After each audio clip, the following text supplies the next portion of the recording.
was first introduced to vinyl when I was a very little girl. My grandmother would come pick me up on a Friday afternoon from school and take me straight to her house. And she had the most extraordinary vinyl collection.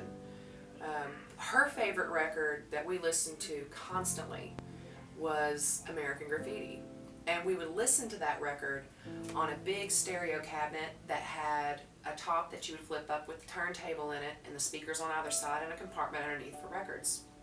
And you know, it was a cabin in Maynardville where she lived, and she would have a fire, a real wood burning fire in the fireplace, and she would sit there and knit or crochet or whatever, and I would sit on the floor and we would just listen to these records in silence.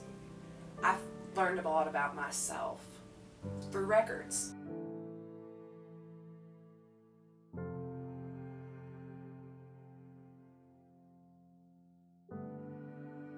Records connect us to the past. They connect us to our history. Without records, without those acetates that Big Mama Thornton and Son House and Robert Johnson recorded on, they may as well have never existed.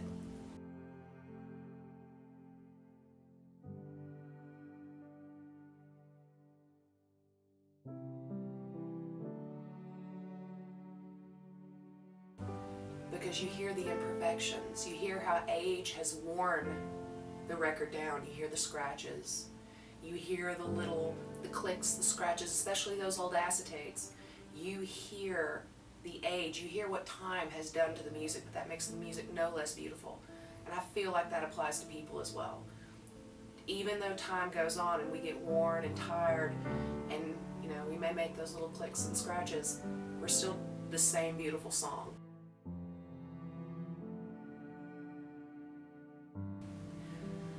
I think it's incredibly important to stay connected to your to history, to the past, to where things come from.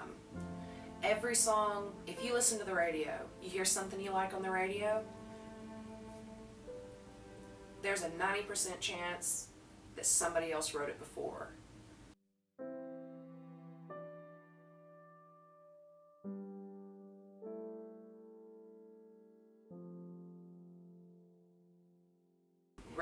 Vinyl has definitely become more popular in the past 5 years or so. Oh, I'd say more than that.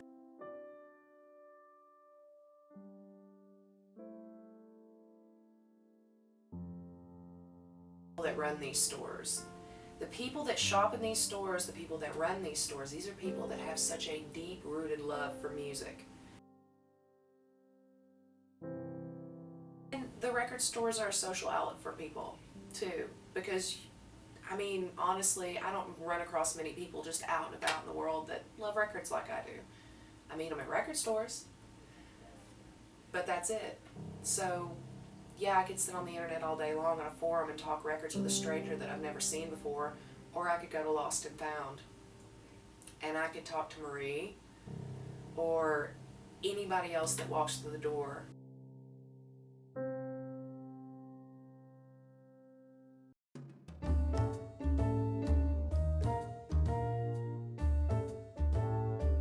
Heather Robinson. Kind of all do a little bit of everything here, mostly talking to customers, ringing people up, and answering questions about music and records.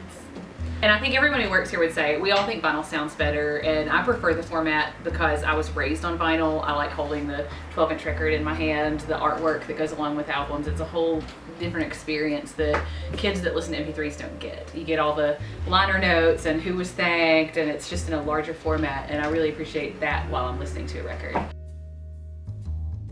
Maria Armstrong. I'm the owner of Lost and Found Records.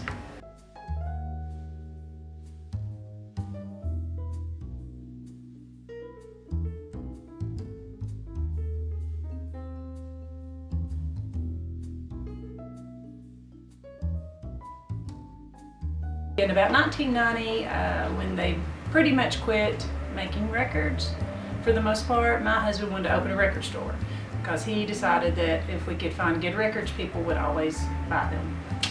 And I thought he was crazy at that time, but turns out he was right. So that's pretty much how we got started. Basically, I know what I can sell for the most part. It doesn't matter to me what people have seen it go for on the internet. What matters to me is what I know that I can sell it for, and how popular it is, and how fast I can turn it over. So some records just do not sell, and many you cannot get enough copies of.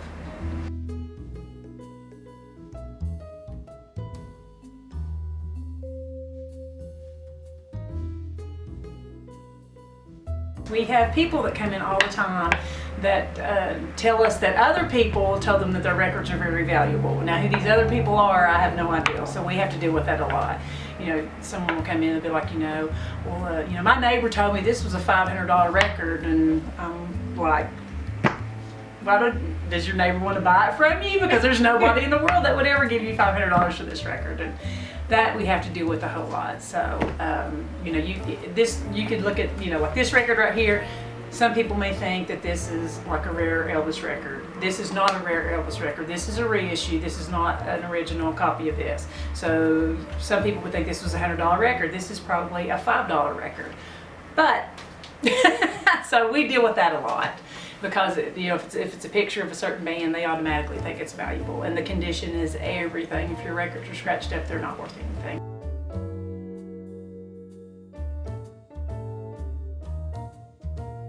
Specific people that come into a record store that are characters. We have a guy we call the jazz whistler that just shops in our store and whistles fancy jazz songs, and we had a guy that came in and just blared a trumpet one day. There's a customer that I say smells like peanut butter.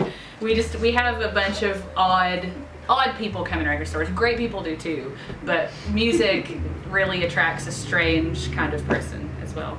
Not that they all smell like everybody. It does. It attracts everybody, all kinds of Everybody people. likes it. And in that, there's a small percentage of weirdos that definitely flock to record stores, and that's really in any music store, but I feel like Knoxville has a special brand of weirdos that come in.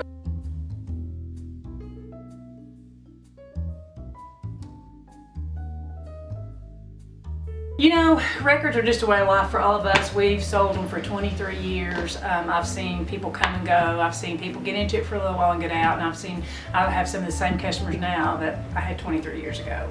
So it is real popular right now. There are a lot of people that are buying records that weren't. You can buy record players in stores now and things like that, whereas before you had to really, hunt them down and use electronic stores and things like that. But yeah, they are popular again, very popular. I've seen it all and heard it all and bought it all and sold it all. Record Store Day. It's the biggest day of the year for us. It's when all the record stores worldwide, independent stores, come together and have a big celebration on the third Saturday of April each year, and celebrate mom and pop stores, independent stores. Record Store Day is the biggest day of the year for everybody, customers and people who work here. It's like a holiday. It's like Christmas to us. We have exclusive records. Well, all record stores have exclusive records that come out on that day. We do it up a little differently. We just have a giant party. We've got bands on the porch all day long from when we open to about when we close, and we have hundreds of people come in. And we had hot tamales this year, which was great. We do food every year. We had crawfish last year and barbecue the year before. So we just have a big old event.